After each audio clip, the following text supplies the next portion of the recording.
There's no feeling more intense than starting over. If you've broken your Scratch project moments after you've shared it, as I have, or you spent hours working on a project only to notice too late that one of your sprites has unexplainably gone missing.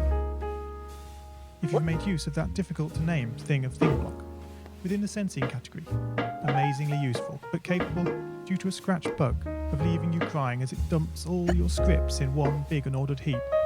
If you've made real progress coding a game over the course of the week, only to come back the next day to discover you weren't even logged in, nothing has been saving. Starting over is harder than starting up. If you're not ready for that, like if you've already had a bad day at school, then what you're about to go through may be too much. Feel free to go away and come back. I'll be here. Alright, thanks for coming with me on this trip. I'll understand if you need to take a break at any point. Just find a safe place to stop and remember to pause the game by pressing P. On Scratch you can find loads of remixed or reimagined recreations of existing games. And with good reason. George Bernard Shaw said, "Imitation is not just the sincerest form of flattery, it's the sincerest form of learning." This game is a recreation of a game that came out in 2017, titled Getting Over It with Bernard Foddy.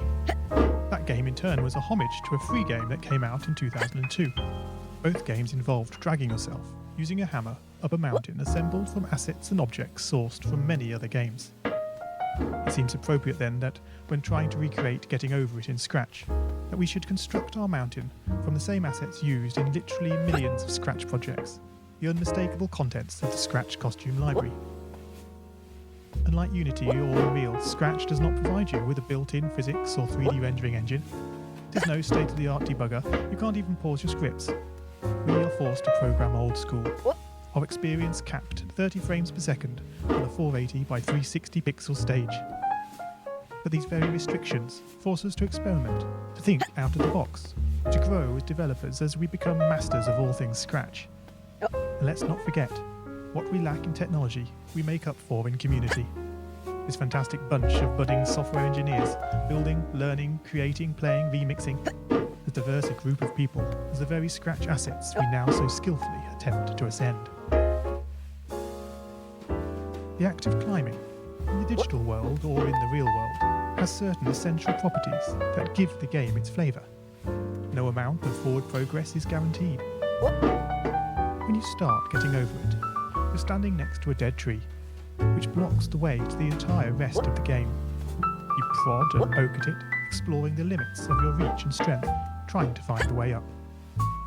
When starting a new Scratch project, that initial blank slate is both refreshing and at times a little scary. Wouldn't it be great if we could travel forward in time and review our finished projects to see how well they turned out? I certainly wish we could. The real draw of coding, what gives it that special zing, is the challenge of accomplishing something you've never done before. At this point, you don't want to fall into the trap of rushing into creating loads of content, designing all the levels, the player costumes, all the easier stuff that can be perfected later. No, before all that, you need to prod and poke that tree. That is, understanding the coding difficulties you're expecting to face and try out any ideas to solve them. You may not be able to time travel, but at least this way you can get a good idea of how well your project is like to go, and potentially save yourself a lot of time. This project began life a couple of months ago as 3 simple scripts: the player, hammer, and level.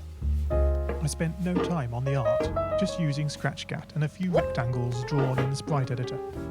The scripts for the player quickly mocked up in a similar fashion to those I teach on my YouTube channel. With the hammer I had to improvise, because I've never done a thing quite like that before, and boy did I prod and poke at those scripts. What I had imagined and the results I was achieving were hard to reconcile. The hammer and the player sprites would get stuck in the walls and ground, shake and jiggle and clip up to the top of the screen. Worst of all, when I tried the bread and butter action of lifting the player up upon the hammer, Any tiny movement would throw the player into a crazy up and down motion as if bouncing upon a possessed pogo stick. Things don't always turn out as you want them to, and sometimes it's good to take a break. So, for the time being, I shelved the project, letting it slowly slip down the list of unshared projects, joining the countless multitude of unfinished, unseen projects poured to the vast storage archives of MIT. Have you, as you've been playing this game, stopped to wonder how you can balance on a hammer that is held out to one side? It feels quite natural in game, but try it in the real world, and you'll not get your feet off the ground.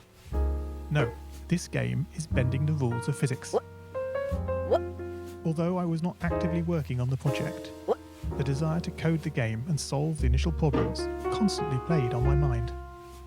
Finally, I decided to give it another go. Research is a powerful tool. Don't just rely on what you think you know. YouTube can be a great resource for gameplay videos. Being able to pause and rewind the action is invaluable. Did you know that you can step through videos frame by frame using the angled bracket keys? My research helped to confirm many thoughts I'd been having, and also uncovered some nuances around mouse movement that had really